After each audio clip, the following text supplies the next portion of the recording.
já é debutante, já tem 15 anos, e ao longo dessa trajetória a gente, enfim, vem tendo o privilégio de trabalhar com as pessoas mais incríveis em 30 países, 199 cidades.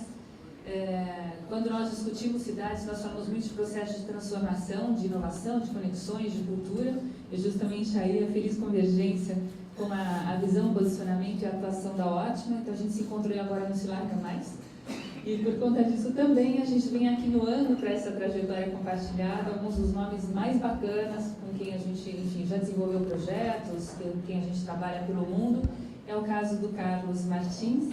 A gente tem o privilégio de recebê-lo hoje. O Carlos, enfim, vocês vão perceber, ele tem aí uma índole portuguesa, mas uma visão global de mundo muito interessante. Trabalha com todas as redes possíveis e imagináveis que, na verdade, ele constitui e ele forma, ligadas ao turismo, à cultura, à gastronomia, economista. Ele também tem esse vício de formação que a gente compartilha de ser economista, e vai mudando isso ao longo das agregações várias de transformação de mundo. E o Carlos já ocupou as posições mais diversas em cidade que vocês puderem imaginar. Ele já trabalhou pelo lado de gestão pública, já trabalhou pelo lado de prestador de serviços como consultor e organizador de atividades, já concebeu muitos projetos de candidatura das cidades, a cidade europeia disso ou daquilo. Ele vai falar um pouquinho disso para a gente, mas sobretudo ele tem esse olhar muito conciliador e convergente do que a gente ainda enxerga de forma estanque, e ele consegue acompanhar de uma forma mais transversal. Então, por isso que a gente, em conjunto com a Ótima, achou que o Carlos seria o grande nome para falar para a gente da transformação das cidades portuguesas, mas vocês vão ver que tem uma bagagem muito maior do que isso também, nesse nosso primeiro encontro. Carlos, por favor. E queria chamar também o Alejandro Castanher. O Alejandro vai fazer o papel de mediação.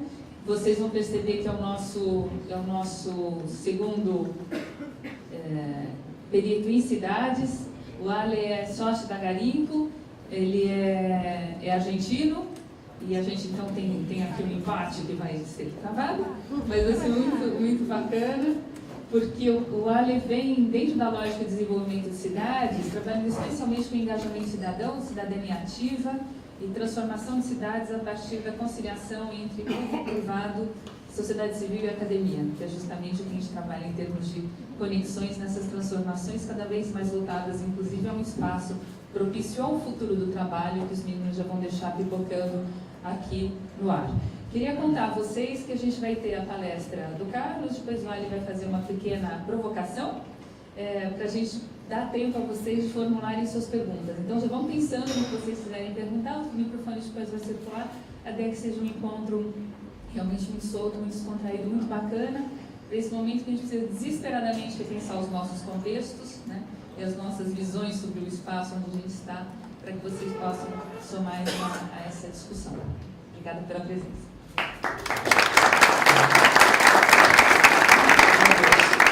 Boa tarde, porque sou argentino muito democrático. Eu gostaria de fazer uma provocação. Os flamencos têm cadeiras que podem sentar todo mundo. É muito rico a charla. Além disso, vai ficar 2 horas. Se você quer ficar parado, eu acho que é melhor. Tem muitas cadeiras aqui na frente, nas laterais. Ninguém come ainda. Então, por favor, se querem sentar-se, tem lugares. Por favor, Carlos. Antes de mais, boa tarde. Eu quero dizer que em Portugal é meia-noite. É a primeira vez que estou numa palestra a começar depois da meia-noite, depois de uma viagem de 10 horas e de ter dormido nada, e depois de ter tido um furacão no fim de semana passado em Portugal. O primeiro furacão tropical da história recente de Portugal. Eu tenho aqui um conjunto de energias, umas mais intensas com essa do furacão, outras mais associadas já ao cansaço. Mas queria começar por agradecer muito o convite, agradecer estas palavras exageradas da Cainha, que levou as expectativas para um nível que é inatingível, mas cá estamos para tentar, pelo menos, acompanhar o desafio.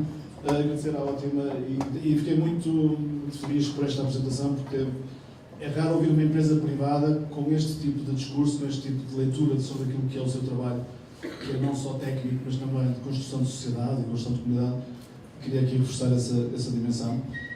Começar por dizer que aquilo que disse a Cainha, que o meu papel não é de teórico, não sou um investigador ou um teórico sobre estes assuntos, e por isso acho ainda mais difícil alguém que trabalha em cidades concretas, a fazer coisas concretas, poder ter algo a dizer a quem está do outro lado do Atlântico, com uma escala completamente diferente. As cidades portuguesas têm 100 mil habitantes, 200 mil habitantes, o país todo tem 10 milhões, e é muito difícil para quem está naquele pequeno território, com aquela pequena escala, pensar o que é que pode ser interessante para quem vive numa cidade com a escala de São Paulo, ou um país com a escala do Brasil. E por isso é com esta humildade também que estou aqui, e não posso ter a pretensão de dizer algo muito inteligente ou muito elaborado, mas sim contar testemunho pessoal, prático, daquilo que é a minha experiência, e é só isso que eu posso prometer, e é isso que quero fazer. Mas como tenho, de facto, nestes anos já tive muitas funções, desde políticas a técnicas, a trabalho público, a trabalho privado, que comecei a pôr estas coisas todas numa apresentação, e já em 325 slides no PowerPoint, quando me disseram chega, só que eu só consegui tirar 3. Também 322, já foi muito em cima que me deram esse sinal de paragem. E portanto vamos ter aqui um problema, que é nestas horas tentar passar por estas coisas todas que queria mostrar-vos, com um segundo problema, que é este da língua, que já perceberam. Eu nos últimos tempos tenho vindo ao Brasil com alguma regularidade e acontece-me sempre o mesmo. Aqui a última vez que vim, quando cheguei a Brasília, não tinha a mala do avião, tinha a conferência no dia seguinte, ia participar numa conferência sobre turismo, e fui a um shopping comprar roupa para poder ter o mínimo de apresentação na conferência. E a primeira coisa que o senhor me disse na loja foi: "Você é espanhol?" Ontem, quando cheguei, apanhei o táxi e o senhor disse: "Buenas noches."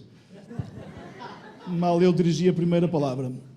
Ora, eu sabia que nós falávamos a mesma língua com sotaques diferentes, mas não pensei que eram duas línguas diferentes. E, portanto, estou preocupado com a minha capacidade de passar informação que seja entendível. E por isso os slides podem dar jeito. Ser muitos slides com muitas coisas ajudam a decifrar aquilo que eu vou dizer. Mas o ambiente é informal, foi assim como foi dito. Portanto, interrompam se há alguma dúvida, alguma coisa que tenha assim menos claro, ou algo que seja mais de uma norma cultural que é a nossa e não tanto do Brasil, por favor, sejam à vontade. Porque estamos aqui para conversar, como disse, não tenho a pretensão de trazer uma aula, mas sim de trazer um início de uma conversa sobre estes temas. Eu trabalho principalmente agora numa empresa pessoal minha, uma equipa, que faz isto que eu chamo de placemaking criativo. É assim uma coisa muito elaborada, dá um ar assim muito intelectual, mas basicamente é compreender, é trabalhar em territórios concretos, pode ser uma cidade, uma rua, uma região, um país, tentando relacionar várias dimensões dessa cidade, um bocadinho na linha do que foi aqui falado. E mais recentemente entendemos que parte deste trabalho, mais do que só consultadoria ou desenvolvimento de projetos, também é de comunicação. Por isso criamos uma microempresa há uns dias, que se chama Local Heroes, e que trabalha muito o tema da gastronomia como lugar de encontro entre as pessoas e os lugares também. Portanto, trabalhamos cultura, gastronomia, criatividade, e tentando resumir, a nossa perspectiva é esta, é pensar que pode haver uma empresa que tem como campo de intervenção criar espaços de relacionamento entre as pessoas, as empresas e os artistas e os criativos, ou, de uma forma mais genérica, as comunidades, o desenvolvimento económico e a dimensão cultural. Eu não sei como é que é no Brasil, não tenho essa pretensão também, mas em Portugal estes três mundos não conversam.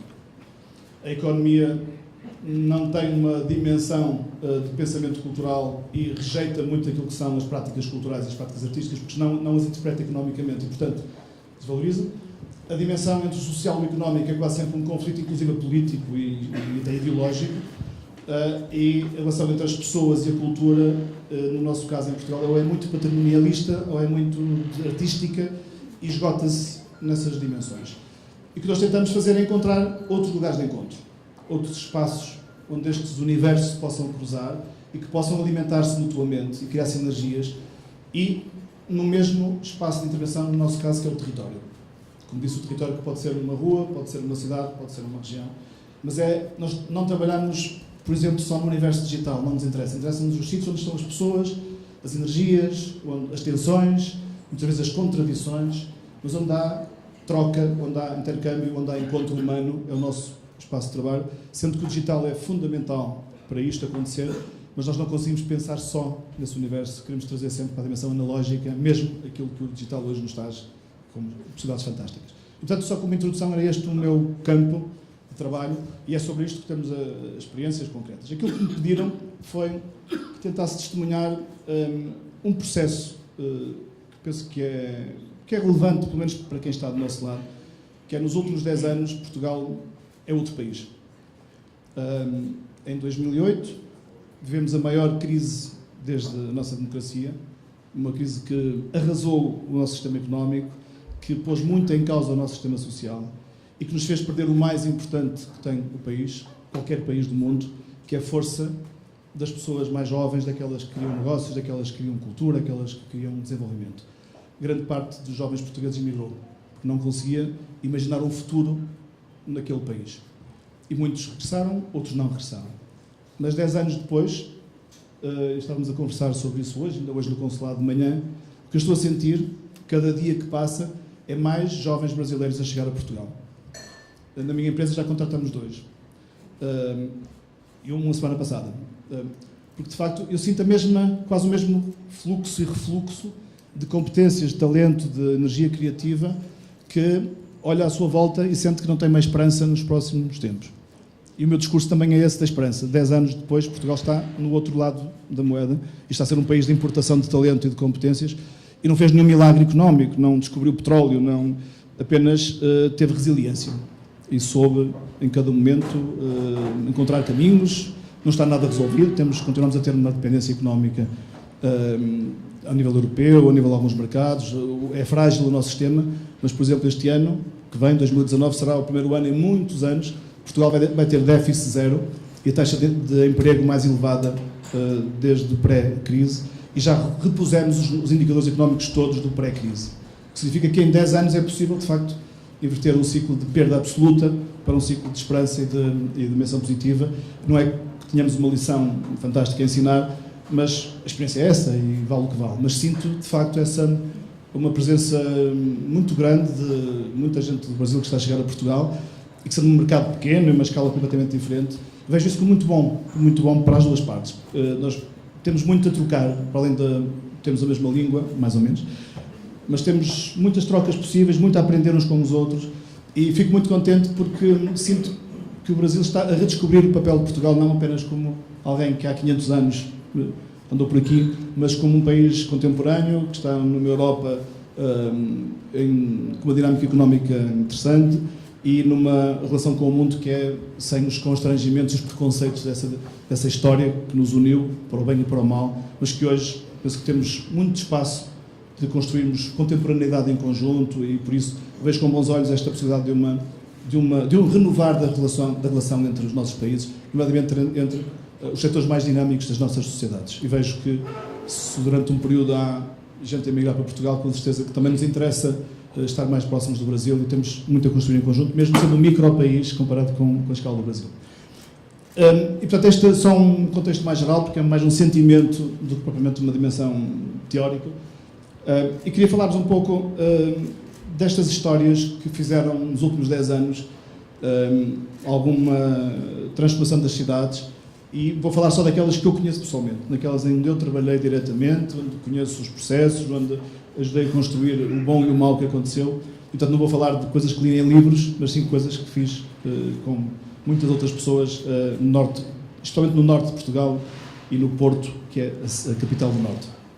Só um contexto muito rápido sobre estes temas da economia criativa na Europa e da relação entre as cidades e a criatividade, porque dá um contexto àquilo que vou dizer a seguir, só para que fique mais claro. E queria deixar depois também um conjunto de questões e dúvidas que eu próprio tenho, como disse, não tenho nenhuma certeza absoluta sobre estes assuntos, mas penso que também é nestes momentos que devemos ficar, já que investiram o fim da vossa segunda-feira a estar aqui, também levarmos aqui alguma matéria-prima para a nossa reflexão, para o nosso pensamento, para as próximas conversas, aqui ou no outro dia. Primeiro, esta questão do contexto europeu, neste tema da cultura e da criatividade.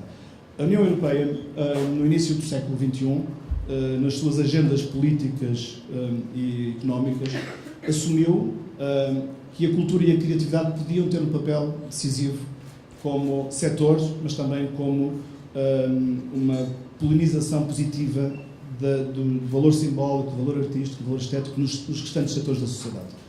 Veja-se o caso do design ou outros setores em que isso se vê. Não é que Portugal tivesse esta agenda, mas ela foi imposta de Bruxelas, porque o financiamento europeu é muito importante para a atividade económica em Portugal hoje ainda, e o financiamento europeu funciona em ciclos de 7 anos, e em cada ciclo há uma agenda política associada. E neste ciclo 2007-2014, foi este que apanhámos o pico da crise, essa agenda tinha como um dos pilares o tema desta dita economia criativa, fosse lá isso o que fosse. E entendia-se que a União Europeia não podia mais ser competitiva pela indústria de custos baixos, pela indústria pesada, e tinha que trabalhar as dimensões do software, as dimensões imateriais, como argumento da sua competitividade. Isto foi uma agenda à escala de toda a Europa, a partir dos diretórios políticos centrais, em Bruxelas, mas cada país tinha que interpretar, ajustando ao seu território, mas interpretar como uma das agendas centrais. Nesta dimensão, o que se entendia é que na economia do conhecimento, a criatividade e a inovação, e a tecnologia e a ciência teriam que ser centrais aos processos de desenvolvimento económico e à competitividade dos países e das regiões, porque a Europa vive muito na lógica da Europa das regiões, mais do que a questão só nacional. E, portanto, esta agenda chegou-nos a Portugal no momento do pico da crise económica. E a pergunta é: o que é que estamos em crise económica, estamos a perder emprego e a perder riqueza, o que é que vou agora fazer na cultura ou nas artes? O que é que isto tem a ver com esse processo de desenvolvimento? E, a partir daí, havia muito pouca disponibilidade sequer para pensar no assunto, quando a urgência era outra. E, portanto, foi uma agenda que foi relativamente maltratada em Portugal, ou mal compreendida, porque o timing não era o mais adequado para entrar. De qualquer forma, e como ela vinha associada a instrumentos financeiros, este é um dos exemplos, há um programa europeu que é o Europa Criativa, que tem centenas de milhões de euros só para estimular a competitividade europeia na dimensão criativa. Audiovisual, multimédia, cinema, design, arquitetura. É uma agenda muito forte que tem vindo a ser reforçada, e o próximo orçamento da União Europeia vai ter ainda mais peso da cultura, é um dos setores que mais cresce em termos orçamentais. Portanto, esta agenda, como disse, atingiu Portugal no pico da sua crise, mas vinha associada a um cheque, a capacidade financeira para investir em projetos. E, portanto, a pergunta era: como é que eu posso centrar a cultura, a criatividade e o conhecimento na minha dimensão económica, na minha estratégia económica, na minha estratégia de competitividade? Este era um ponto central neste debate. E, associado a uma outra questão que foi, penso eu, ainda pouco interpretada em Portugal, que é a nossa ideia de que inovação é tecnologia e ciência. E que a dimensão criativa não faz parte dessa economia do conhecimento. E o que tentamos decifrar foi esta dimensão, que é o conhecimento, a produção de conhecimento tem como bases, de facto, o conhecimento sintético, que é este mais ligado à tecnologia, ou o conhecimento analítico, mais ligado à ciência, é mais teórico, mas também esta dimensão simbólica, que é ligada à cultura e à criatividade. Enquanto a tecnologia e a ciência não têm fronteiras, a dimensão simbólica tem lugares, tem territórios, tem cidades, porque é diferente o valor simbólico da produção criativa em Nova Iorque ou em São Paulo ou no Porto. Contexto social, contexto físico, contexto arquitetónico, contexto histórico é diferente. A ciência e a tecnologia são menos sensíveis ao lugar. O conhecimento simbólico é mais sensível ao lugar. Eu estava fazendo doutoramento em Geografia e Geografia Económica e tive contacto com este universo. Foi um bocadinho a partir daqui que pensámos que o conhecimento é a soma destas três dimensões. Nós temos que as juntar quando temos processos de desenvolvimento integrado para um território. Sendo que, no nosso caso, o maior capital não era o científico. Portugal não era um líder científico, não era um líder tecnológico, mas pode ser, à sua escala, até porque é o país com as fronteiras mais antigas da Europa, é um dos países que mais diálogo intercultural tem na sua história, é um país onde é estável do seu ponto de vista dos processos culturais. E, portanto, há aqui muito capital simbólico que não tem valor económico e que era possível trazê-lo a esta agenda. E, portanto, tentamos encontrar formas de ligar esta dimensão destes três tipos de conhecimento nos processos de desenvolvimento económico. Associado a um conceito que é anglo-saxónico e que é muito difícil de transcrever para os países de matriz latina e matriz cultural do sul da Europa e ibero-americana, que é esta ideia de que a criatividade tem um valor económico que se consubstancia na propriedade intelectual. Ou seja, o valor económico é associado à propriedade intelectual. Esta é a tal agenda europeia que vinha assim formatada e que nos chegou a Portugal. Ora, quando isto chega e, portanto, esta agenda não só foi relevante no Reino Unido, como em todos os países da Europa rapidamente foi adotada. E começaram a haver até várias tentativas de encontrar fórmulas conceptuais de organização deste sistema criativo. Uma delas é esta das Nações Unidas, que este capital simbólico, este conhecimento simbólico, organiza-se em dimensões de património, em dimensões artísticas, nos novos mídia, mas também nas dimensões mais funcionais, como a arquitetura ou o design. E, portanto, o que nós conhecemos como o sistema cultural era uma coisa, isto é diferente. Ocupa muito mais lugares da sociedade, tem muito mais camadas, trata de outro tipo de setores, que tem como exercício, que tem como matéria-prima comum a criatividade humana, as ideias das pessoas. Qualquer um destes setores usa a mesma matéria-prima. E a ideia de que esta matéria-prima pode gerar um valor económico relevante nas sociedades. Portanto, rapidamente começámos a ver em toda a Europa e em todo o mundo estas ideias das cidades criativas, dos países que tinham uma agenda para a criatividade. O Brasil teve uma das primeiras secretarias de Estado de Economia Criativa do mundo, etc. Esta ideia de que há um reconhecimento político desta dimensão e cada um foi tentando fazer o seu caminho.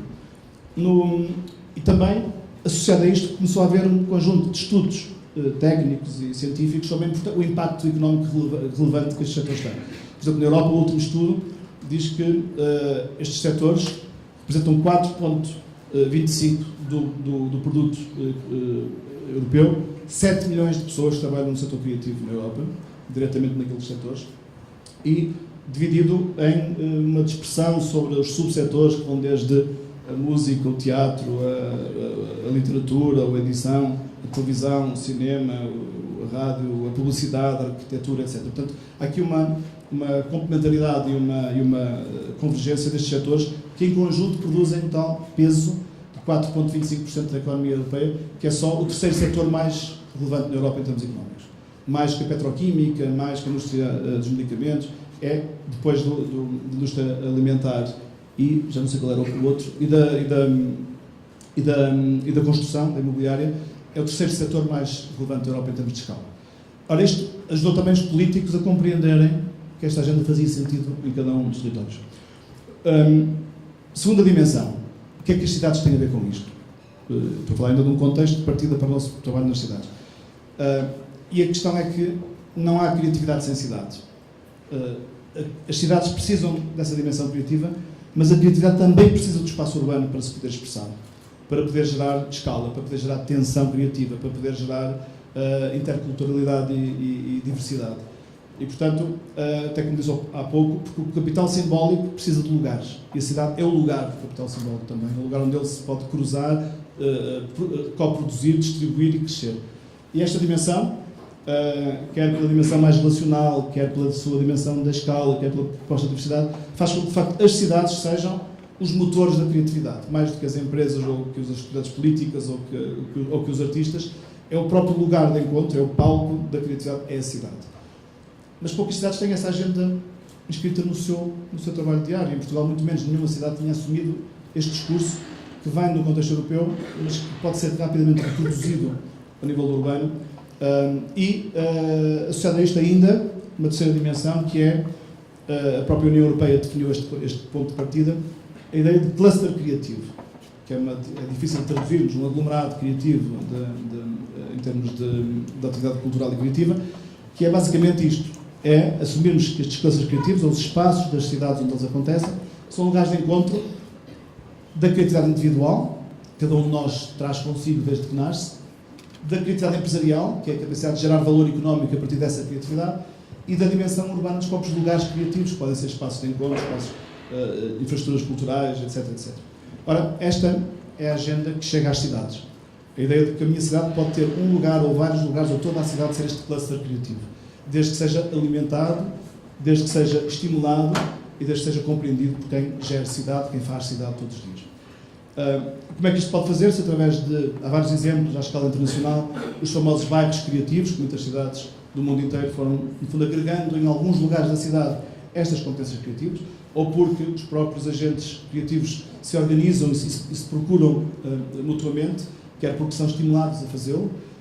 Também na Europa, muito este fenómeno da transformação de espaços industriais em espaços criativos.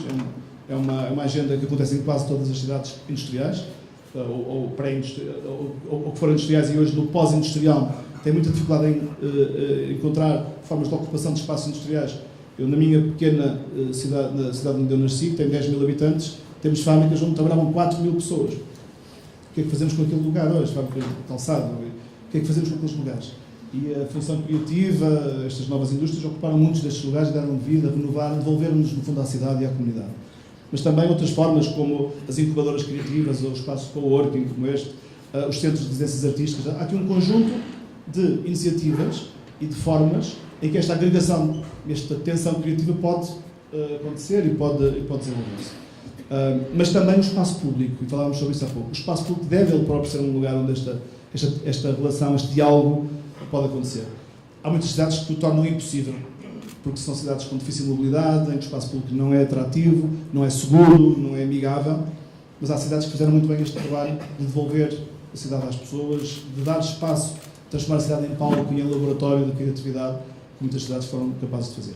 Portanto, isto, no fundo, era um ponto de partida para que seja mais claro aquilo que eu vou falar a seguir, que são casos concretos de cidades portuguesas, que neste contexto, em 2008, 2009, no pico de uma crise económica, compreendendo que havia uma agenda europeia que faz sentido, mas que não era urgente naquele momento, mas porque também tiveram acesso a mecanismos de financiamento, entraram nesta aventura.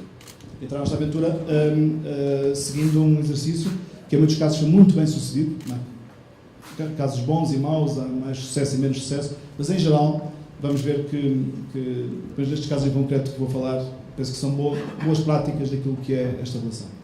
O Norte de Portugal, para quem não conhece, Portugal não tem regiões, portanto, nós só elegemos o Governo Nacional e o município. Não temos estruturas intermédias. Mas temos, do ponto de vista estatístico e em termos de política pública, o continente de Portugal está organizado em 5 áreas: Norte, Centro, Lisboa, Alentejo e Algarve. O Norte, portanto, é a parte a norte desta região, que tem fronteira com a Espanha a norte e a leste, e tem uma frente marítima atlântica a oeste. São 86 municípios, nesta região vivem 3.700.000 pessoas. É este contexto que vou aqui falar. O que é que aconteceu nesta altura? Nesta região em particular, Lisboa, por ter mais resiliência à crise, por ter muitos serviços públicos, porque tem outro tipo de competências em termos da capacidade de detenção de pessoas, o Norte era marcadamente industrial. O que aconteceu foi esta debandada de gente nova.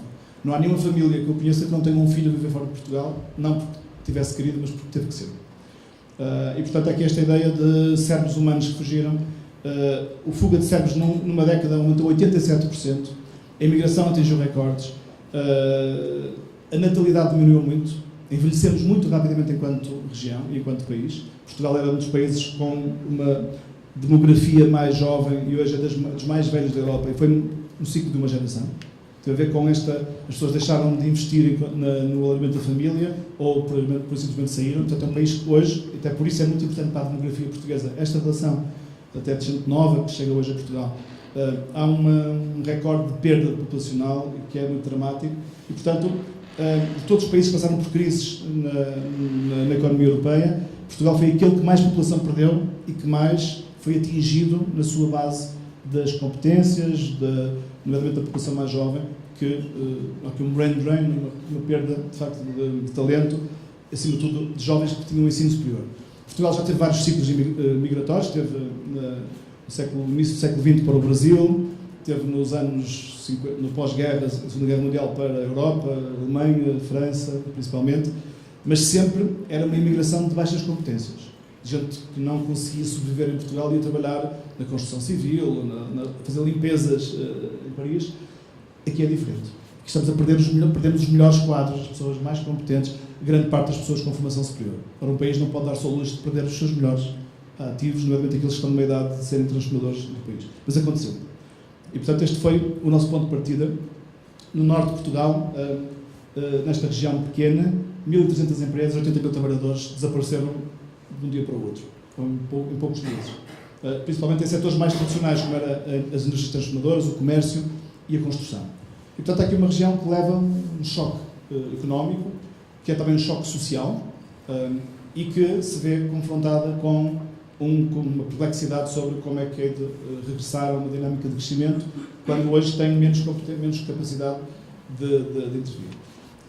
Então, voltando à história da agenda europeia, já mais em concreto, a região definiu, para este ciclo 2007-2015, 6 setores âncora para o seu desenvolvimento. A indústria do mar, a indústria da saúde, da moda, do turismo, dos serviços de investigação e desenvolvimento e indústrias criativas. E estas indústrias criativas, como disse, muito por influência da agenda europeia, que quase nos obrigava a pensar nisso, mas foi compreendido que esta dimensão de capital simbólico podia ser útil. Ora, posso dizer hoje, 10 anos depois, que todos estes setores são de facto os motores da nossa economia hoje, na região norte. E de facto, muitas vezes a política pública pode de facto transformar a realidade positivamente, não é só retórica, e vou dar aqui alguns exemplos concretos que isto aconteceu. No caso específico das indústrias criativas, começámos com um problema, enquanto nos outros setores, por exemplo, a moda é um setor que, não enquanto tal, mas enquanto indústria têxtil, era muito relevante na região. A questão era dar aqui um incremento da componente criativa mais do que a componente de mão de obra intensiva. No caso das indústrias criativas não havia nenhuma estrutura de partida, não havia nenhuma associação setorial, não havia uma plataforma onde estavam os criativos. Então teve-se de começar exatamente do zero esta agenda. E começou com um estudo encomendado pela região, que era um mapeamento das competências criativas da região.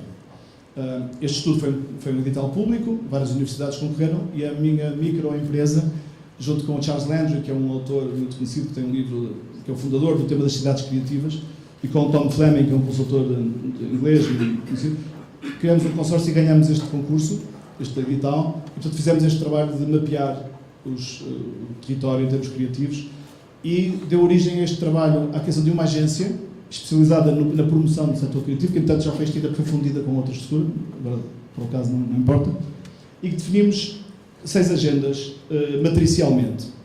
Uma agenda de conhecimento, uma agenda de conectividade e uma de comunicação, trabalhando as 3 dimensões que falava há pouco, as pessoas, os negócios, os lugares. Com 6 programas, um programa de educação criativa, um programa de retenção de classe criativa, que era o programa da retenção das pessoas, arranjar estímulos para que as pessoas ficassem nos territórios, empreendedorismo, empreendimento, internacionalização das empresas, nomeadamente das startups, montar uma rede de espaços criativos para que as pessoas tivessem condições para trabalhar nas cidades onde viviam e um programa de turismo criativo.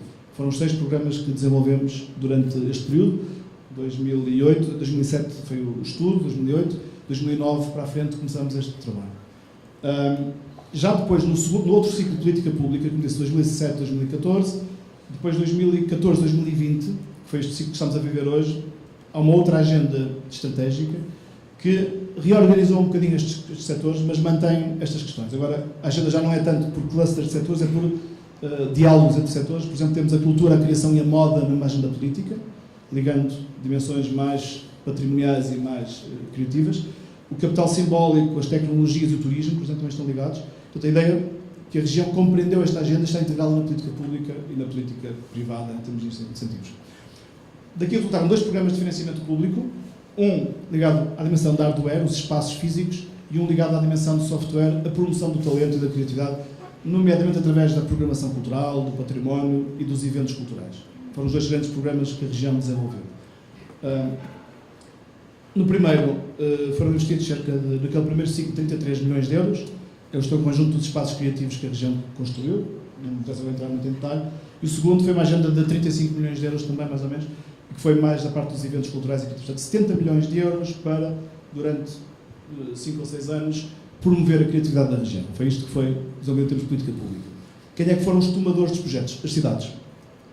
E algumas instituições públicas e privadas, mas mais a territorialização deste processo. Não foi tudo no Porto, sede da região, foi distribuído pelo território.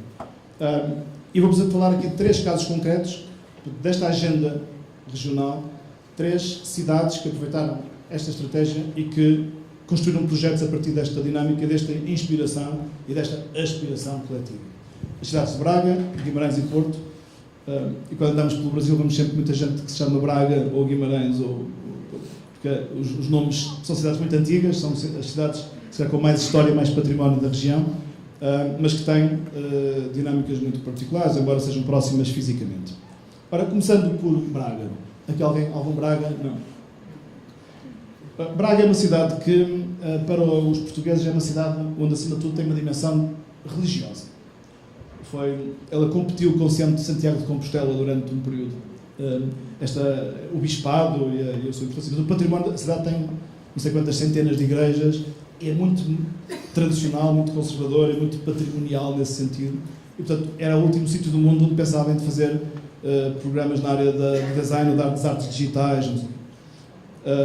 Tem 180 mil habitantes no município e, na altura, decidiu concorrer a um programa europeu que é ser Capital Europeia da Juventude.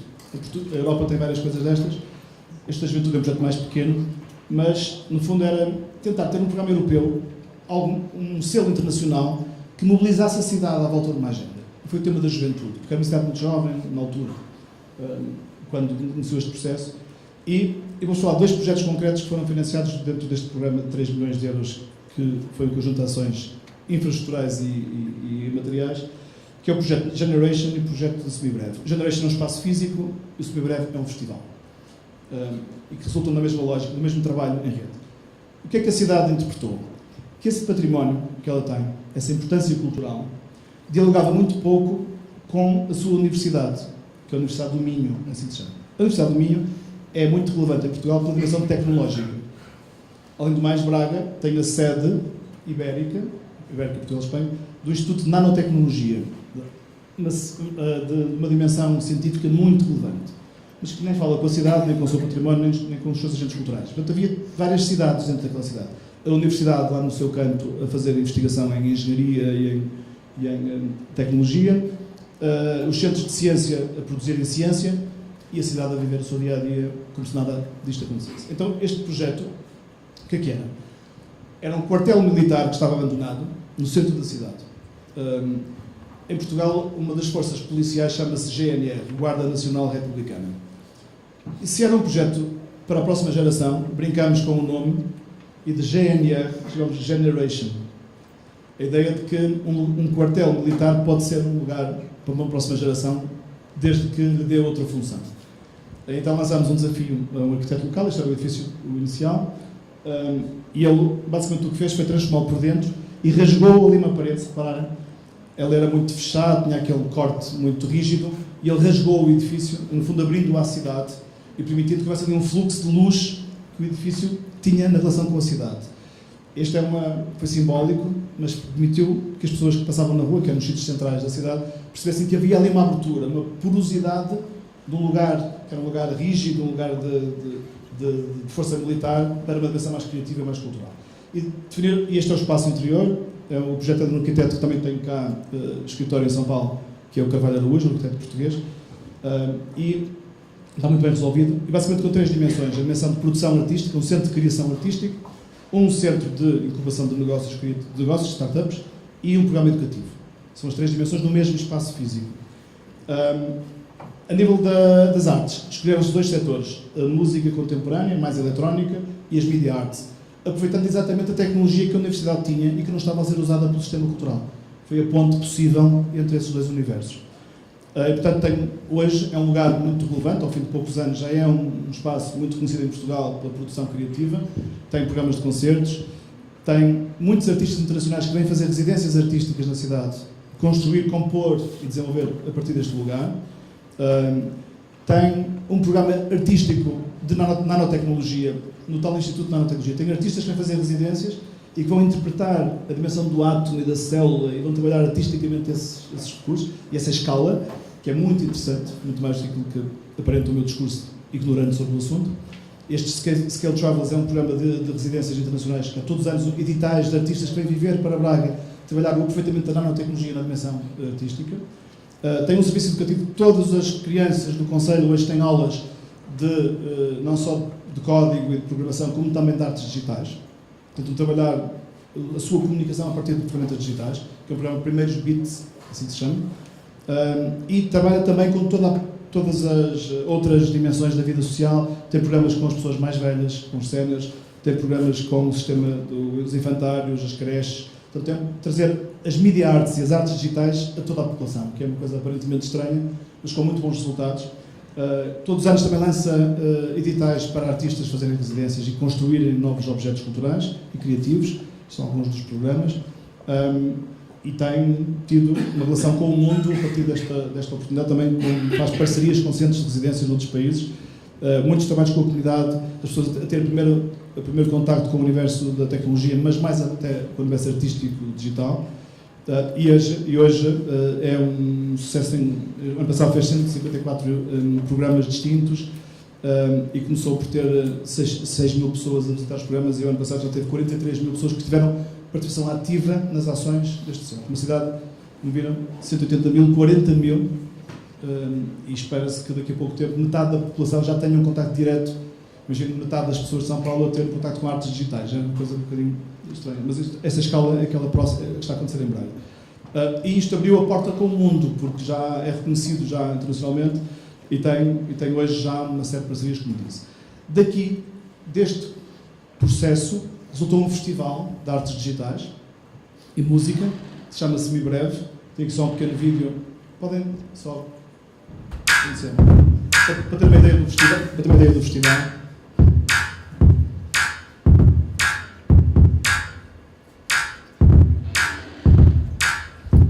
Isto é o Teatro Circo, que é um espaço muito bonito.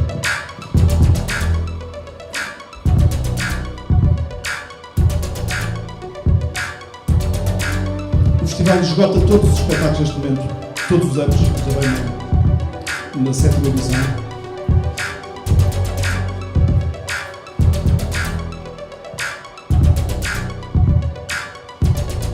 Em outubro, estão convidados, ainda este mês, para virem ao festival, daqui a 2 semanas.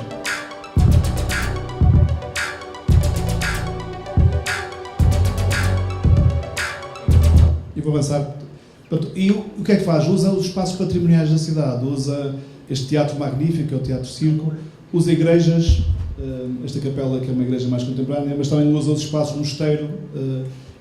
Traz, de facto, essa relação do património da cidade e das pessoas com uma dimensão artística que era inexistente praticamente na cidade, e hoje é uma referência internacional. Em 7 anos, transformou-se de uma folha em branco para uma referência internacional, ao ponto de, isto são alguns dados do festival, já ser uma referência, como vão ver aqui, capital da música eletrónica. Isto é uma The Guardian, um jornal inglês, que compara o One Sound, que é um grande festival já com uma história muito grande na Europa, com o Semibreve, como os 2 festivais mais interessantes da música contemporânea e digital, produzida com suportes digitais na Europa. Também o La Stampa, o jornal italiano, e tenho muita preocupação também com o envolvimento dos artistas locais, trabalho com as escolas, ao ponto de, em dezembro passado, Braga ter entrado para a lista das cidades criativas da Unesco na área das media arts, ao lado de grandes cidades internacionais, no Japão, nos Estados Unidos, tipo Austin. Okay. Está, neste momento, na primeira divisão, na primeira liga das cidades de media arts à escala internacional, ao ponto da Unesco ter reconhecido como cidade criativa da Unesco. O que é uma legitimação internacional muito importante, que reforça ainda mais esta estratégia. E hoje a cidade construiu já uma equipa de trabalho, o investimento municipal é regular, e há um novo espaço que está a ser construído para aumentar a produção criativa na área digital, porque este já não chega, o Generation já não é suficiente. Portanto, há aqui de facto uma transformação a partir de uma oportunidade que lá estava, que era o património e a universidade. Foi basicamente isso que permitiu esta relação. Este era o primeiro caso que vos queria contar. Segunda cidade, a 17 km da primeira, é Guimarães. Guimarães tem para os portugueses um valor mítico, porque, sendo uma cidade também pequena, 160 mil habitantes o município, há poucos países que possam dizer aqui nasceu o meu país, foi neste sítio que nasceu o outro país. E o Guimarães tem esse papel simbólico em Portugal, porque foi ali que houve a batalha que deu origem à nossa independência, foi ali que o nosso primeiro rei, Dom Afonso Henriques, nasceu e viveu. É uma cidade de património mundial da Unesco, tem um fantástico património, já não tanto na dimensão religiosa, temos mais na militar, ou mais na civil. É uma cidade com esta carga simbólica, e portanto é uma cidade que é quase a segunda cidade de todos os portugueses. Todos nós temos uma relação com esta cidade. O maior programa cultural da Europa chama-se Capital Europeia da Cultura. É uma construção política da União Europeia que foi criada em 1985. Em cada ano, uma ou duas cidades, depende isto foi evoluindo, recebe o título de Capital Europeia da Cultura. Ora, em 2007, neste início deste processo de crise profunda, o governo português tinha que indicar uma cidade portuguesa como candidata à Capital Europeia da Cultura. Indicou Guimarães. E na altura foi uma surpresa para a cidade, porque ela não se sentia preparada, era pequena, estava com este processo complicado em termos económicos, e eu fui convidado para ser o responsável da candidatura e depois, se corresse bem, para dirigir o projeto. E correu bem e tive 3 anos a viver em Guimarães a montar este projeto. Recebemos 18 milhões de euros para este processo todo, foram vários anos para infraestruturas e para conteúdos culturais, e que vos vou contar um bocadinho a história, como é que uma cidade que foi a mais pequena capital europeia da cultura até hoje, portanto uma cidade que nós íamos ter reuniões em Bruxelas ou em Paris ou em Roma, ninguém sabia dizer o nome da cidade, Guimarães, ninguém conseguia, e era a capital europeia da cultura, coisa um bocadinho estranha. Mas com o tempo as pessoas foram percebendo, e há aqui 3 princípios que estabelecemos na candidatura, que é a cidade enquanto escola. Toda a cidade pode ser uma escola, não é só a escola dentro da cidade. A cidade é um lugar de aprendizagem. E no futuro será muito mais assim, com certeza. A cidade como laboratório, a cidade onde se experimentam coisas sem medo de falhar.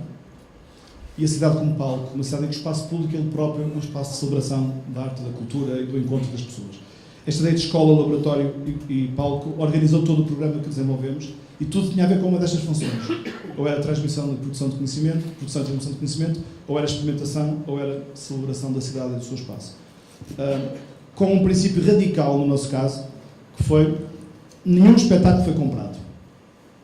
Tudo era feito a partir da cidade, com o envolvimento direto dos seus cidadãos. Fizemos 2.000 eventos culturais num ano, 700 projetos diferentes, todos foram construídos a partir da cidade. E, portanto, a ideia é que o cidadão não era apenas um cidadão consumidor, era um cidadão produtor, era um cidadão criador, era um cidadão curador daquilo que era o processo artístico. E vou mostrar muito rapidamente, já foi um processo de 4 anos, foi muito difícil, como devem imaginar, mas a cidade fez alguma transformação do espaço físico. Acima de tudo, ocupou fábricas têxteis abandonadas para funções criativas. Isto é um instituto de design, um centro para a arte e arquitetura, um centro para a arte contemporânea, um centro para a memória local, tudo fábricas têxteis abandonadas. Um centro para a paisagem, o novo centro de arte contemporânea da cidade também, que era um antigo mercado, e muita programação em espaço público, como disse. Eu vou só mostrar algumas imagens de como é que foi o processo do que aconteceu naquele ano. Isto foi um espetáculo de abertura, um grande espetáculo multimédia no centro da cidade, que teve 7 horas de transmissão no principal canal televisivo português e teve mais de 1 milhão de pessoas ali a andar naquele... Foram 3 dias de programação ali pela cidade. E tivemos muitos eventos de grande escala em espaço público, mas também muitos projetos pequenos com as pessoas. Isto é um grupo de voluntários, também trabalho com as escolas. Este é um programa que eu queria aqui reforçar, que é... Há um problema com a programação cultural das cidades, que é... Nós programamos quase sempre para as mesmas pessoas que já eram clientes. Programamos uma coisa diferente, mas... Nós fomos bater à porta de todas as paróquias e espaços mais pequenos, perguntar quem é que nunca vai a nada, quem é que nunca vai a um evento cultural, quem é que não participa em nenhuma associação cultural, quem é que não toca nenhum instrumento musical. E são esses que nós queremos trazer. E encontramos pessoas e convidámos a criar um projeto que se chamava Outra Voz, e que as pessoas só tinham que trazer a sua voz. Não era um grupo coral, era um projeto de expressão das pessoas. E hoje é uma associação privada, é autossustentável, e fizemos um espetáculo de encerramento com 600 pessoas em palco, que vieram desse grupo, das pessoas que nunca tinham estado em palco, que nunca tinham ido assistir a um espetáculo da sua vida, e foram eles os protagonistas do espetáculo final, que foi transmitido pela televisão portuguesa, o primeiro canal, em direto para todo o país também. Foi a abertura e o encerramento, foi em dezembro de 2012.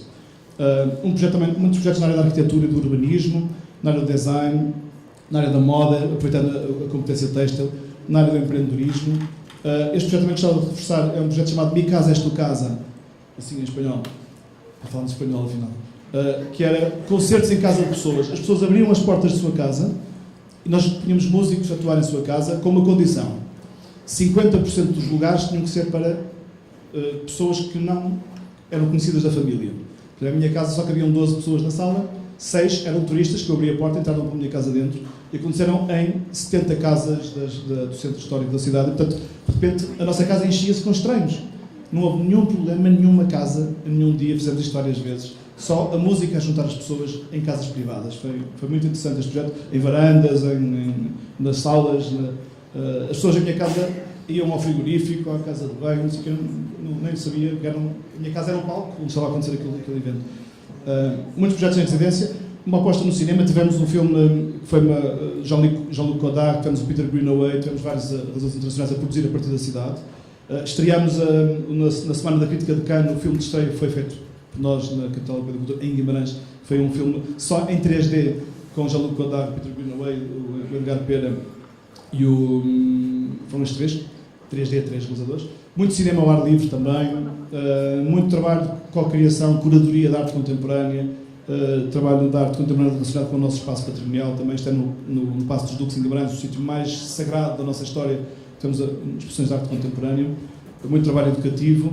Por exemplo, na música, criámos uma orquestra de 80 músicos de toda a Europa que vieram viver para a cidade, são todos com menos de 30 anos, residiram na cidade durante um ano, tocaram todos os fins de semana e esgotou sempre. Isto é um dos concertos com 6 mil pessoas a assistir.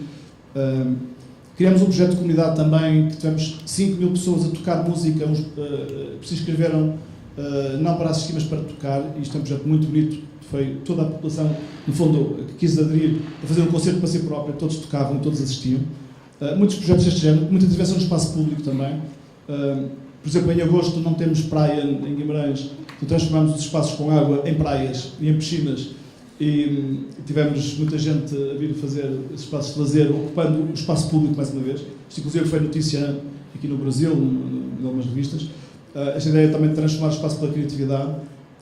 Pusemos as pessoas da cidade a fazer de guias turísticos. Isto é o Presidente da Câmara a fazer de guia turístico, mas qualquer pessoa podia se inscrever para ser guia turístico por um dia. E recebia pessoas de todo o mundo, e tinha que mostrar a cidade na sua forma de ver a cidade. Impactos neste investimento de 18 milhões de euros, mais algumas coisas na parte da comunicação em público. Nós tivemos estudos da Universidade, 167 milhões de euros de impacto positivo na economia, dos quais 85 milhões de valor acrescentado, 2 mil postos de trabalho criados durante aquele período, mais de 1,5 milhões na cidade, de 160 mil habitantes, 1,5 milhão de pessoas que vieram assistir aos eventos, 60% de crescimento nos museus, 110% de crescimento do turismo na cidade, 1.150 notícias na imprensa internacional, numa microcidade. Saímos no New York Times, no Financial Times, no Wallpaper. Fomos considerados o destino do ano, um dos 10 destinos do ano na Lonely Planet Internacional. Mas, acima de tudo, foi a questão das pessoas da cidade que foi a nossa principal preocupação. E uma nota, nós criamos esta marca, que era a marca do evento, e este slogan, que era "Tu fazes parte", a ideia da participação. Mas o nosso logo não tinha, o nosso logotipo, a nossa marca gráfica, não tinha uma solução única, não tinha uma cor ou uma textura, era o que as pessoas quisessem fazer. Então, desafiámos as pessoas a construir a sua própria marca através das escolas.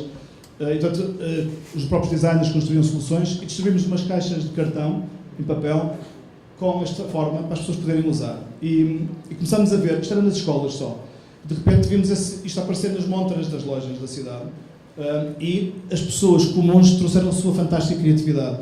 As lojas diferentes adotavam a nossa marca para aquilo que era o seu produto, isto era cosmética, artesanato, isto nem sei o que era, doçaria tradicional, relógios, também artesanato. Este senhor tinha uma drogaria, uma coisa, e lá usou o seu. Este é o senhor que tinha uma tabacaria, transformou a nossa marca numa loja, numa tabacaria, e pôs cigarros em cima.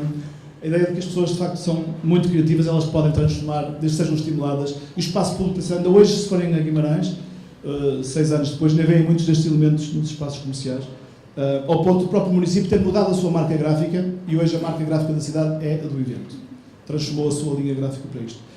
E há pessoas que levaram isto mais a sério e quiseram perpetuar este evento na sua própria pele.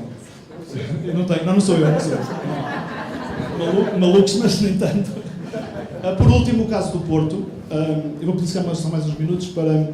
O Porto é mais complexo que uma cidade maior, apesar de só ter 215 mil habitantes. Portanto, é uma rua, meia rua de São Paulo, mas é a segunda cidade do país, ao que isto chegou, isto é coisa dos países pequenos. 41 km², mas tem uma área metropolitana um pouco maior, com 1.750.000, e o grande Porto, no fundo, é isto, mesmo assim, muito pequeno. Ora, a cidade do Porto, para os portugueses, não só, tem aqui um conjunto de elementos simbólicos, mais uma vez, capital simbólico, que é muito importante, é património mundial da Unesco também. Tem a palavra Portugal, não sei se sabem, resulta da junção de duas palavras, Porto e Cale, que são duas rochas que estão no Rio Douro, na entrada da cidade, duas pedras. No fundo, é uma ligação dos dois lados. E há um lado hoje que é Gaia, que vem deste outro lado, e o Porto. E Porto do Cale vem daí. O vinho do Porto, que é uma marca com alcance global, muito a partir dos ingleses que fizeram esta promoção internacional, que é hoje uma referência também em termos turísticos. O Futebol Clube do Porto, o clube que, não sendo o meu, é o mais relevante da região. O meu é pior. A arquitetura é uma marca muito importante da cidade. Há 2 prémios Pritzker, que é o Nobel da Arquitetura, que são da cidade. Um deles é este Cisa Verde. Alguns equipamentos relevantes, a Casa da Música, que foi construída também quando o Porto foi capital europeia da cultura, que também já foi em 2001. E disse aqui a arquitetura. Mas, acima de tudo, há uma coisa que marca esta cidade, que é a pertença. As pessoas que são do Porto são, nós costumamos dizer, são nacionalistas de cidade.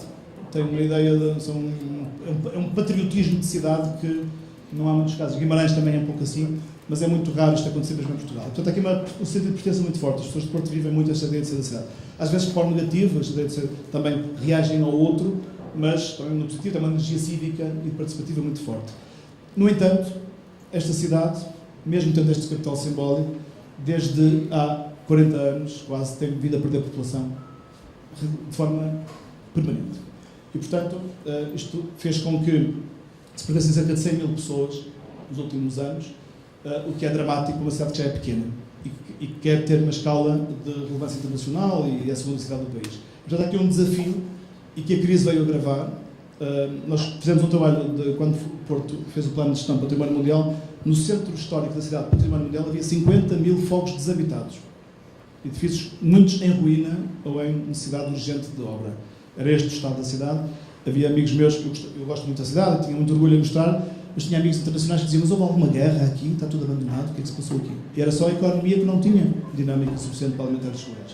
Ora, há uns anos atrás, há 5 anos atrás, e queria aqui associar muito este tema, há um grupo de cidadãos que organizam uma campanha política e apresenta-se às eleições autárquicas, às eleições locais, com um grupo independente.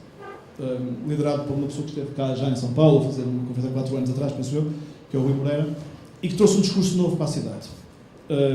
Na altura, então, em que a cidade estava neste pico também de perda, e juntou 3 agendas, como as agendas centrais do discurso político, a coesão social, óbvia, uma cidade com muitos problemas económicos, a economia, óbvia, porque precisamos de crescer, mas a cultura foi entendida com a mesma importância destes 3 setores, dos outros setores. Portanto, foi assumido que a cultura era aquilo que podia dar coesão social e desenvolvimento económico em simultâneo. Mais uma vez, estranhamente, porque a cidade tinha um património relevante, as pessoas não percebiam porque estar a colocá-lo como uma agenda política prioritária, porque queriam era emprego e queriam era coesão social.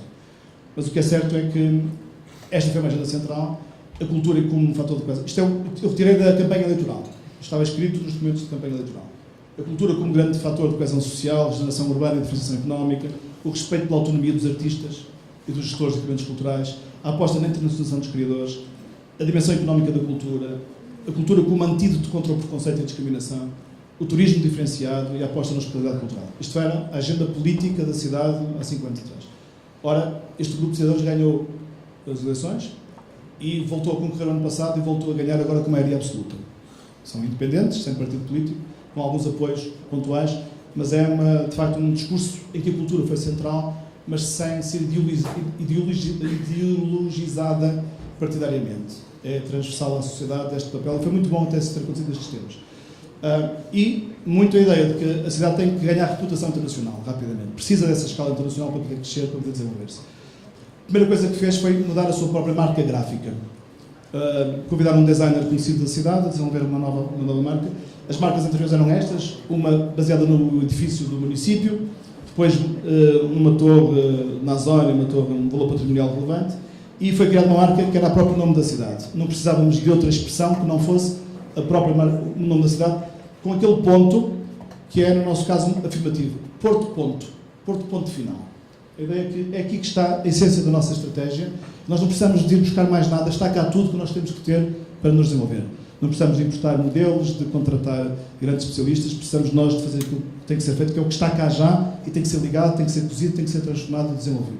Esta foi a afirmação política a partir de uma imagem gráfica, que é esta.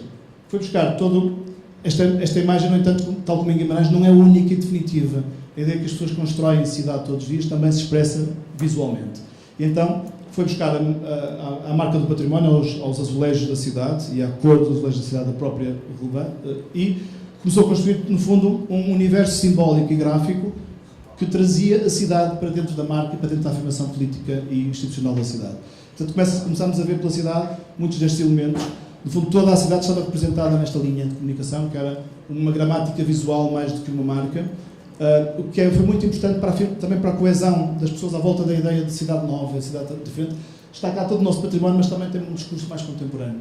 E portanto, isto foi muito presente na cidade durante estes anos e começou a ocupar espaço público. E as pessoas começaram a introduzir esta ideia do Porto Ponto. Hoje há muita apropriação privada da marca, porque ela teve, de facto, esta força. Associado a isto, uma intervenção, como disse há pouco também com o Guimarães, o espaço público como espaço central da afirmação política da cidade no discurso da cultura. E, portanto, a cidade começou a ter muitos eventos em espaço público, muita ocupação destes lugares vazios, dos lugares mais difíceis socialmente, as zonas mais violentas da cidade. A cultura invadiu esses lugares. E invadiu com 1000 formas de expressão, desde o circo, ao cinema, à música.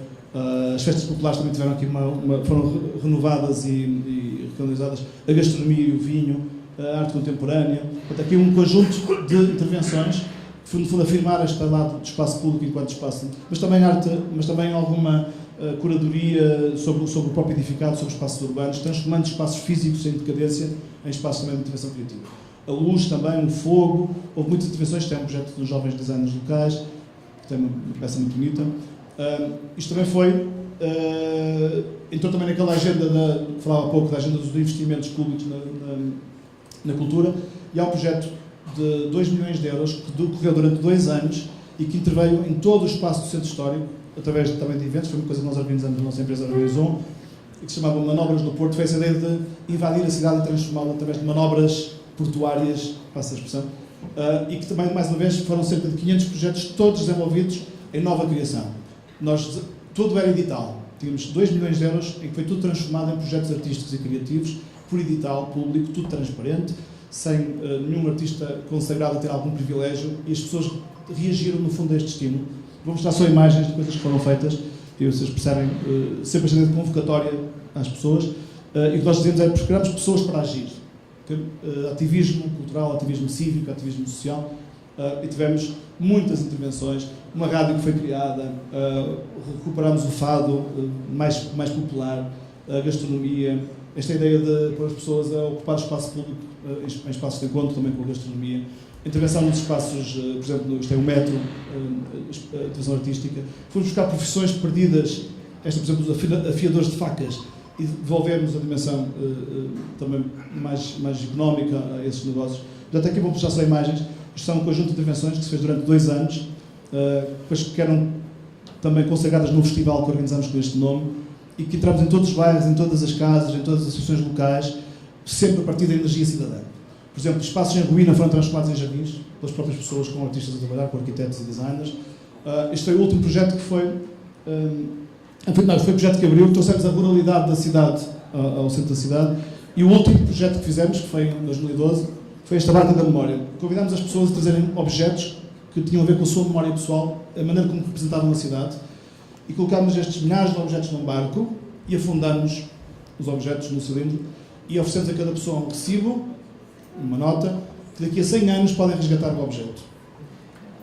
E o município tem lá todas as cópias para que passe para as gerações à frente, para pessoas que ainda não nasceram, a ideia que a cidade continua e que os objetos da sua família que têm um valor simbólico hoje poderão continuar a ter um valor simbólico no futuro. Esta ideia que a memória é um ingrediente fundamental à criatividade também. E há quem diga que no nosso cérebro, o sítio onde guardamos as memórias é o mesmo onde temos pensamentos criativos. Tem muito a ver com esta ideia de reciclar informação, reciclar memórias. E o projeto, no fundo, tinha esta ideia, que isto foi o momento em que nós afundamos estes cilindros cheios de objetos das pessoas, e que daqui a, agora já faltam menos de 6 anos, daqui a 94 anos, as pessoas podem recuperar estes objetos. No fundo, a sua criatividade, a sua memória está à frente da cidade, no Rio, na Foz do Porto. Também houve um trabalho no Porto, a nível de investimento, em atrair negócios, através de uma incubadora de negócios criativos na universidade. Tem algumas das empresas que foram instaladas nesse lugar, também foi financiado este projeto. Projetos muito interessantes, que foram canais de televisão, designers, etc. E criou-se uma estrutura que é a Invest Porto para atrair investimento mais tecnológico, que tem um conjunto de ferramentas, apoios financeiros, comunicação, produção de infraestruturas, e tem um pequeno vídeo, também muito rapidamente, para perceberem qual é o discurso que a cidade está a ter para atrair investimento. O que fez foi pegarem pessoas que estavam a viver na cidade e que não eram do Porto e usá-los como embaixadores da própria cidade. C'è sempre, si sente l'energia positiva nella città, la possibilità di fare nuove cose, la rete di persone internazionali che si trovano e si conoscono, e è questo probabilmente che affascina le persone che decidono di restare. The people seem to get more closer and it gets warmer, and on the other side around. I think family is more important here. And that's also what you find with the people that I met. More family. Função promocional do investimento em tecnologia. Une promenade Parece. lente, contemplative.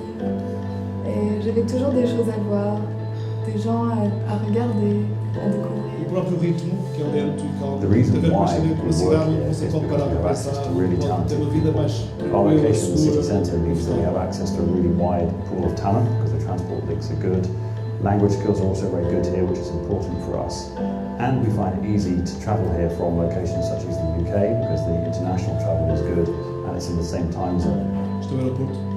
Porto is somehow has its strengths and fantastic balance for anyone who lives here, because you have the city, you can have the density, but you have these moments of relief. And it's a visual thing, but that visual thing is also something that is a physical thing, that your eyes can rest because you have the river, because you have the sea, because you have the hillside suddenly with the garden there. The city is changing, but in a good way. I think it keeps its old school charm to a certain point, but it's also very moving and culturally very interesting what's happening for a city of that scale. Nasci aqui, estudei aqui, vivo Estão aqui, dos arquitetos por viajo isso. muito. Sou obrigado, mas ao cidadão me sinto melhor. Gosto imenso daquilo que a cidade me oferece quando sai da porta e diretamente quando sai da porta. Public transport is good and you can walk everywhere in the city. Porque são muito próximas e é fácil alguém que vem de fora, de repente, emergir aqui e ter acesso a tudo isto e contactar e conhecer. A autenticidade das pessoas do Porto, a forma como elas lidam com quem nos visita, acho que é uma coisa que toda a gente assinala. Não há aquela coisa do forasteiro, tá? Somos todos do Porto e isso é uma coisa que eu acho que é muito especial. No fundo é o que as pessoas tendem a chamar a qualidade de vida.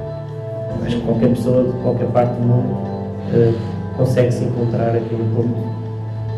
O Porto é um Porto, digamos assim. Eu não sou de cá, eu vivo cá. Gosto de estar cá.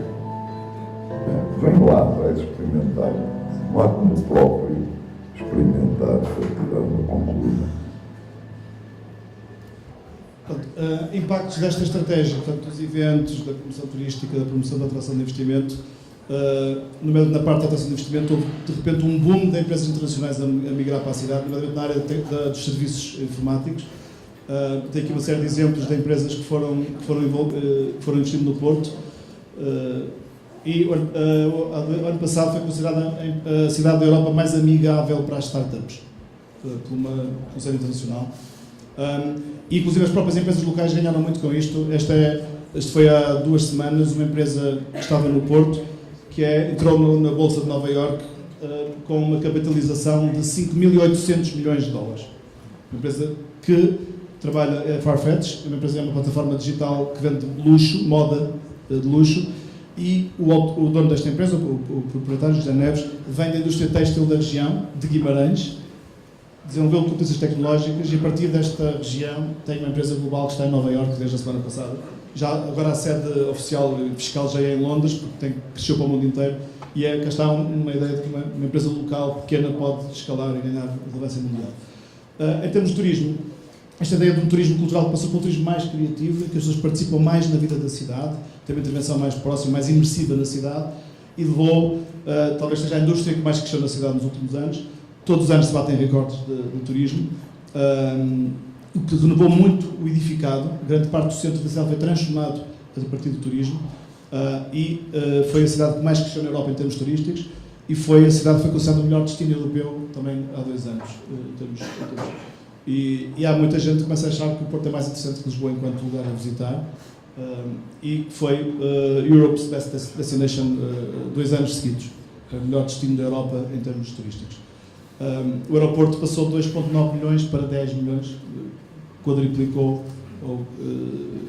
quase em poucos anos, E, portanto, há aqui uma transformação também da cidade que fez com que aquele problema demográfico, pela primeira vez na história do Porto em 40 anos, este ano a população aumentou. E, portanto, há aqui já um efeito social da atração das pessoas, da retenção das pessoas, dos 100 mil que perdemos, estamos a recuperar finalmente, não só portugueses, pessoas que vieram ver para a cidade, e uma cidade que está a renovar-se também do seu ponto de vista demográfico, e mais jovem e mais ativa demograficamente. E estes eram os 3 casos das 3 cidades, Braga, Guimarães e Porto. Eu deixava só mesmo para terminar algumas questões que eu não vou falar muito sobre isso, mas ficam só os temas, porque isto não é só casos de sucesso, não é só coisas que correram bem.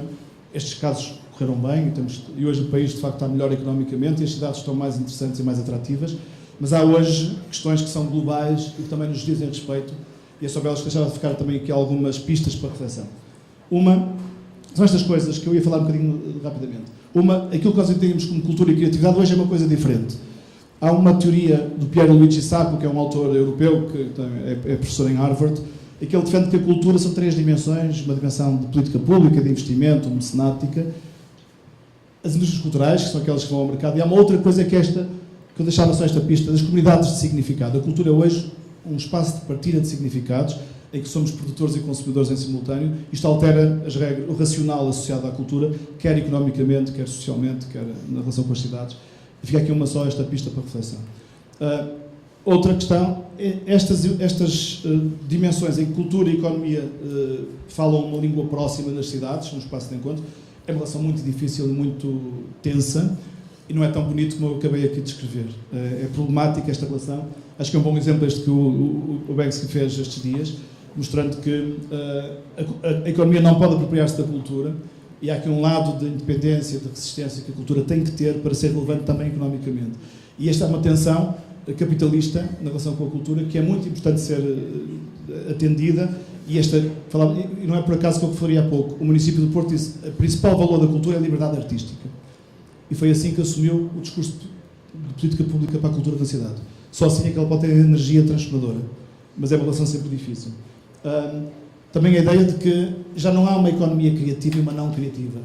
Todas as indústrias hoje têm aporte simbólico, aporte estético, aporte design, e portanto não é possível separarmos os mundos como no passado se separava, e já é um outro tema para discutirmos. O novo poder dos consumidores, pois não chega eu ser bom produtor, os consumidores têm muito mais peso, têm muito mais capacidade de decisão, têm muito mais capacidade de destruir aquilo que eu estou a fazer ou de o alavancar e fazer crescer. O descrédito das grandes instituições e marcas, vemos isso na política, vemos isso nas grandes instituições. Como é que vai ser a nossa vida em que as instituições que organizavam a nossa sociedade vão ruir ou estão em transformação profunda?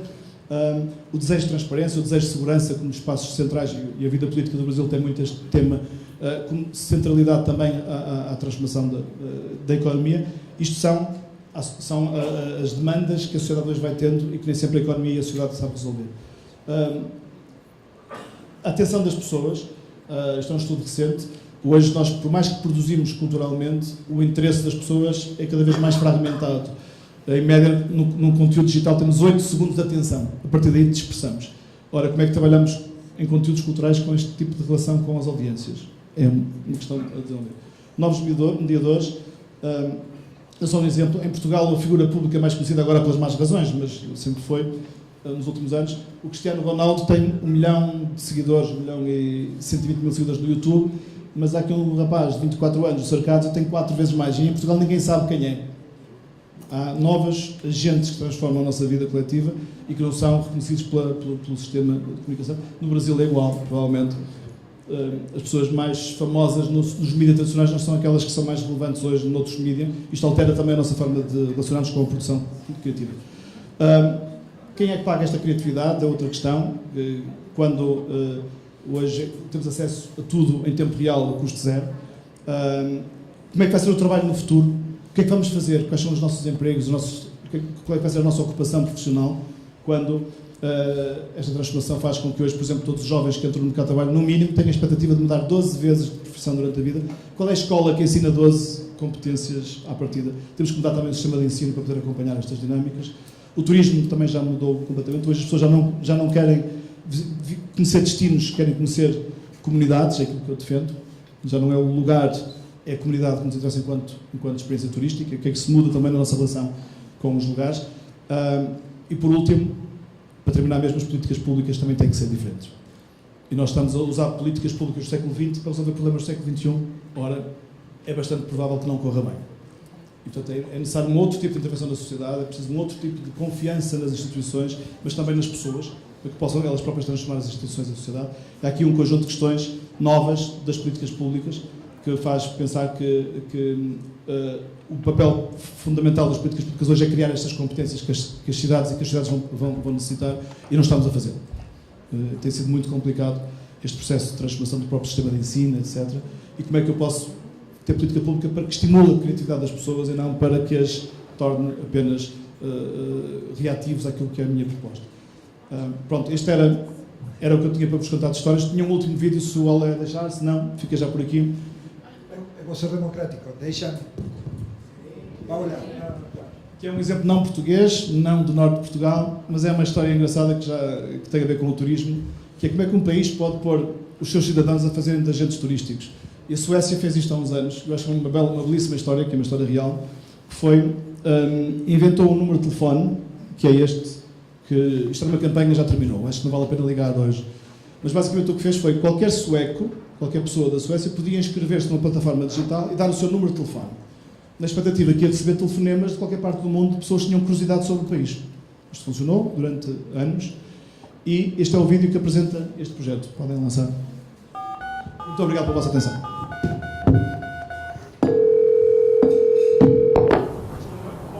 You will soon be connected to a random Swede somewhere in Sweden.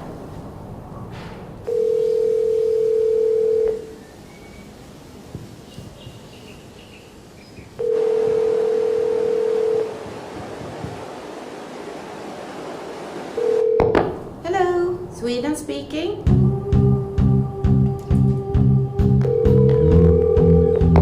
Ja, hallå? I know a club. You'll love it. It's morning here.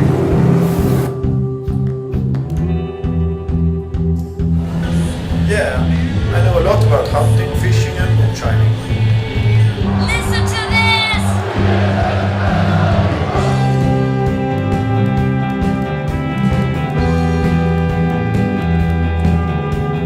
1, 2, 3. That's how we do it. It's easy. Bye bye. Thank you for calling Sweden.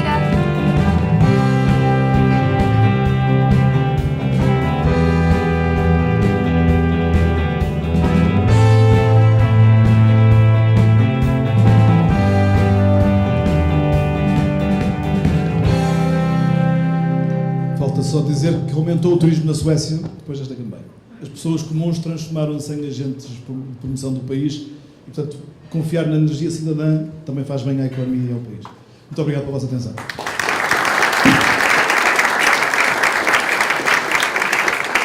Boa tarde.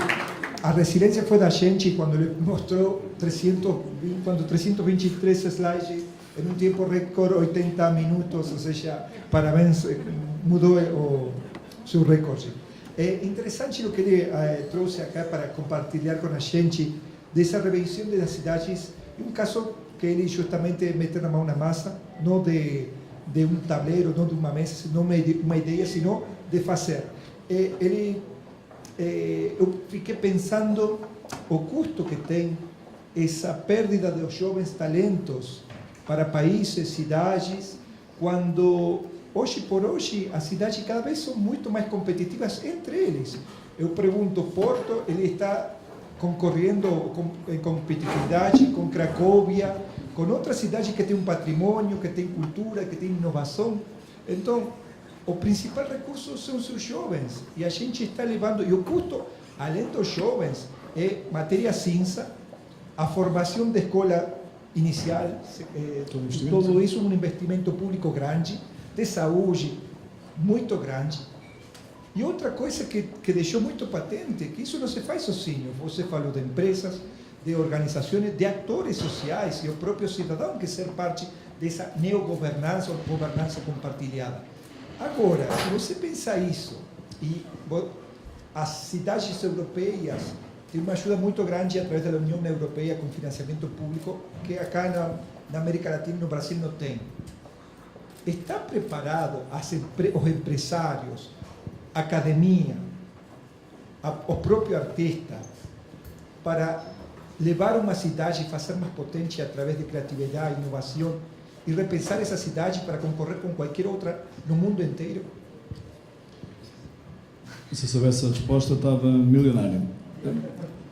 Não, é importante, claro, que num contexto como foi este no norte de Portugal, os incentivos públicos, de financiamento público, nomeadamente europeu, são muito relevantes, mas os projetos mais interessantes nem foram financiados. Ter música em casa de pessoas comuns custa nada. É mais barato do que montar um concerto numa sala. É uma questão de mindset mais do que uma questão de financiamento. E há imensos exemplos em que... Um exemplo que falava num dia destes, que há uma cidade europeia pequena que tinha um problema de atratividade de jovens criativos e de talento, mesmo turisticamente, porque a cidade era uma cidade conservadora, em que os hotéis eram poucos e maus, e tinha um sistema criativo que estava a sair da cidade. Não conseguia atrair, nem conseguia reter o que tinha. Uma das ideias que teve, uma coisa muito simples, pediu aos responsáveis dos hotéis da cidade, cada um que cedesse um apartamento, um quarto, para um projeto coletivo que se chama Invisible Hotel, a cidade em Košice, na Eslováquia. Então, ofereceram esses quartos aos designers da cidade, que transformaram cada um quarto de um hotel, e criaram um hotel novo, que é o tal Invisible Hotel, em que todos os quartos estão em sítios diferentes da cidade. Eu faço um booking online, posso escolher o quarto e a zona da cidade onde quero estar, e tenho um pack de serviços, que está no relacionamento da criatividade jovem e a cidade, em que eu tenho não só o alojamento, como tenho horas de coworking no mesmo preço, em espaços criativos, em espaços de coworking, e tenho uma pessoa que me ajuda a trabalhar, a conhecer a cidade, um host. Muitos desses turistas passam a residir na cidade depois, porque encontraram um ambiente favorável, porque conhecem o espaço de trabalho, porque conhecem pessoas concretas, porque conheceram o trabalho de um designer. Há soluções muito simples e muito imediatas e a custo zero. Não custou nada, porque os hotéis recebem uma porcentagem do negócio. Portanto, o investimento foram os hotéis que fizeram, porque também tinham um retorno. Eles amplificaram comunicação, no fundo. E são soluções destas, acho que têm muito mais a ver com a imaginação e acima de tudo, como eu disse, com mindsets. Não é só ser simpático e criativo. Isto é uma aposta que tem muitas falhas, tem muitos momentos que corre menos bem, demora tempo a ter resultados. É mais resiliência e persistência do que imaginação. Mas também é colocar as agendas certas na vida pública. Não é? E no caso, o Porto, para mim, estou demasiado próximo para ter uma leitura desapaixonada. Mas estes dados provam. A cidade que mais cresceu turisticamente na Europa não é a cidade mais... não é Veneza nem é Paris. Foi uma cidade periférica de um país periférico acabado de sair de uma crise dramática. Portanto, aqui... e não foi o dinheiro dos contribuintes que pagou, foi muito investimento privado. Muita gente nova no Porto ficou a viver na cidade porque o Airbnb permitiu que a sua casa fosse um espaço de alojamento. O Porto é uma das cidades da Europa com mais peso de Airbnb no turismo. E teve muito a ver com gente que ocupou o seu espaço e dali conseguiu ter um retorno e investir e crescer a partir de uma plataforma digital. Portanto, não tem a ver só com investimento público. Isso não é... É claro que ajuda no momento de início, mas não é isso que mantém os projetos. Obrigado. Justamente ele falou de ressignificar os espaços e o nome do toque é interatividade e convida vocês a interactuar. A gente presta o microfone se alguém quer fazer alguma pergunta. A gente tem, por questão de tempo que se está transmitindo ao vivo, tem espaço para 2 perguntas. Eu não prometo que o meu cérebro continue a funcionar, porque já é 1h30 da manhã, os neurónios já estão a começar a desligar. A gente agarrou cansado, imagine se não estava cansado.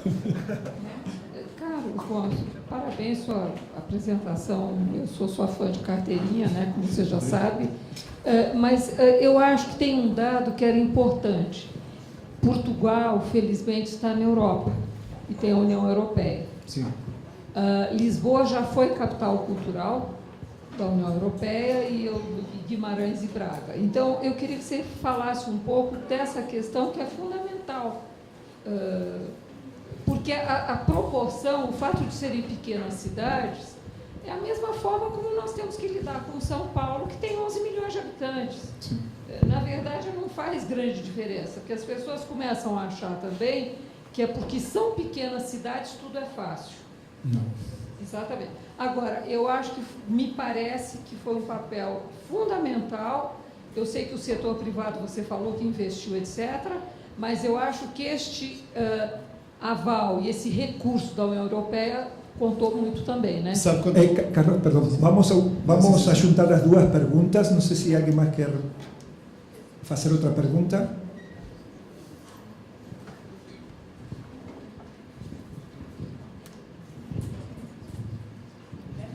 Pronto, então eu vou aproveitar e fazer mais uma.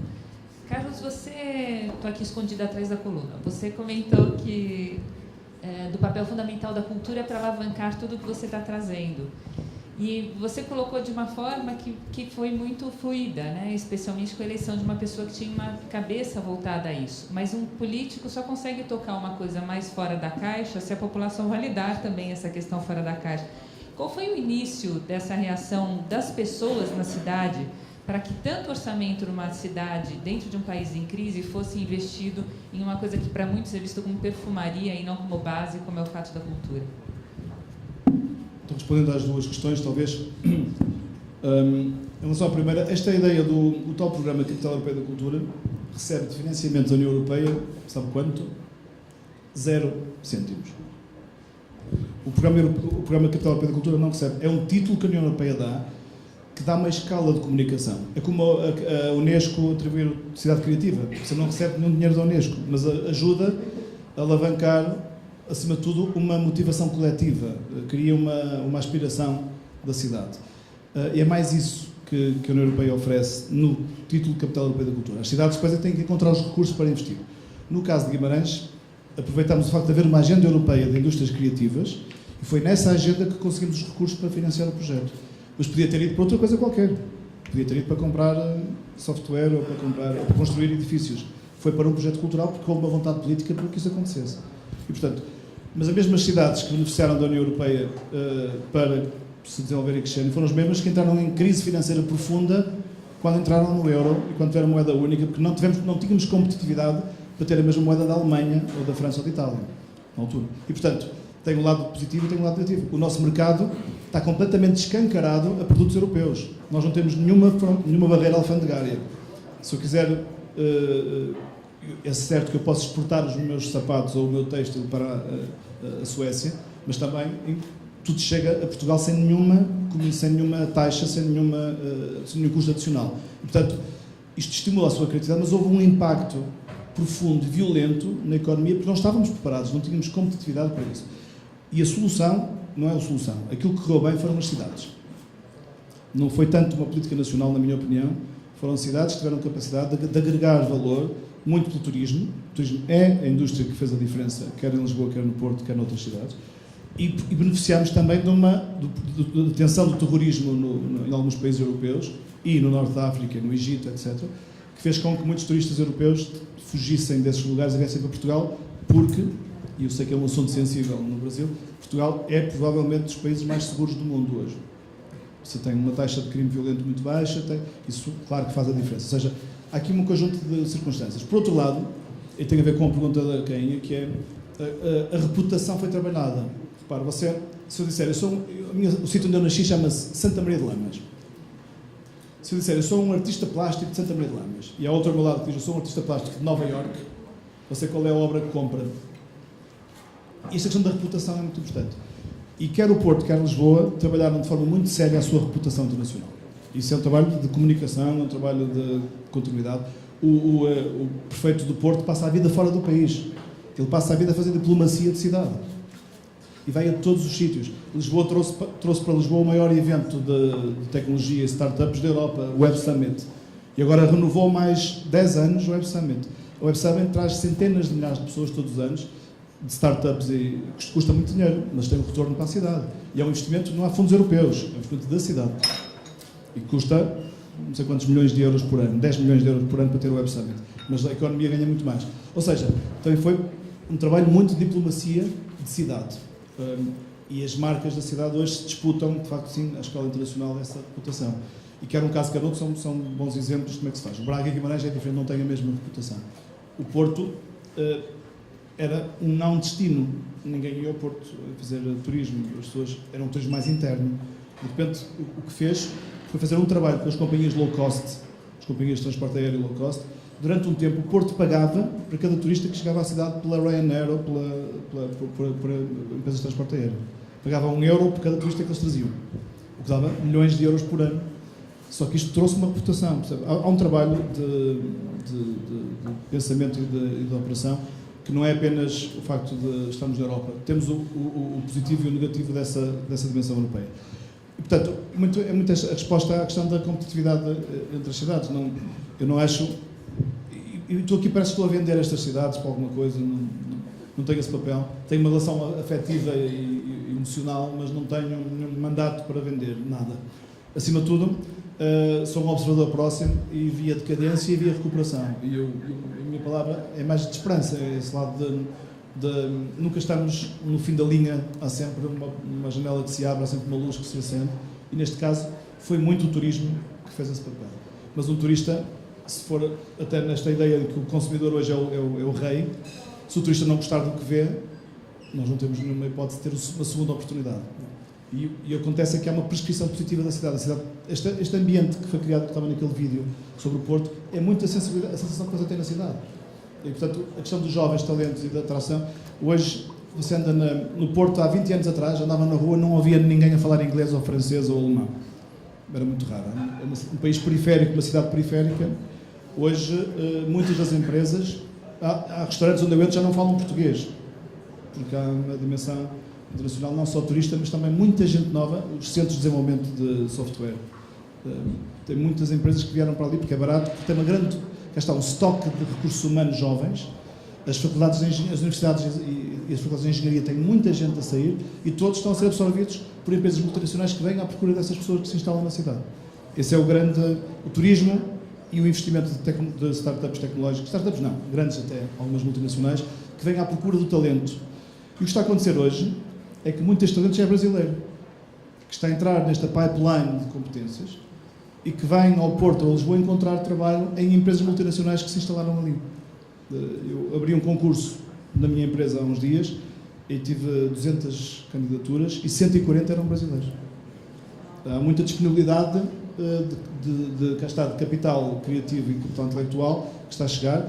Eu não estou a convidar para emigrarem, mas de facto hoje o Porto de Lisboa beneficiam muito de terem esse toque de capital, também de língua portuguesa, mas não só, disponível. E portanto eu quando dizia que é um risco para Portugal ter tantos brasileiros a chegar lá e não há mercado para toda a gente porque é um espaço pequeno, eu não acho tanto assim porque as empresas multinacionais estão a absorver parte desse capital. Muito obrigado, Carlos, muito obrigado para todos vocês. A gente vai dar com Cainha, co-curadora, para que faça um fechamento.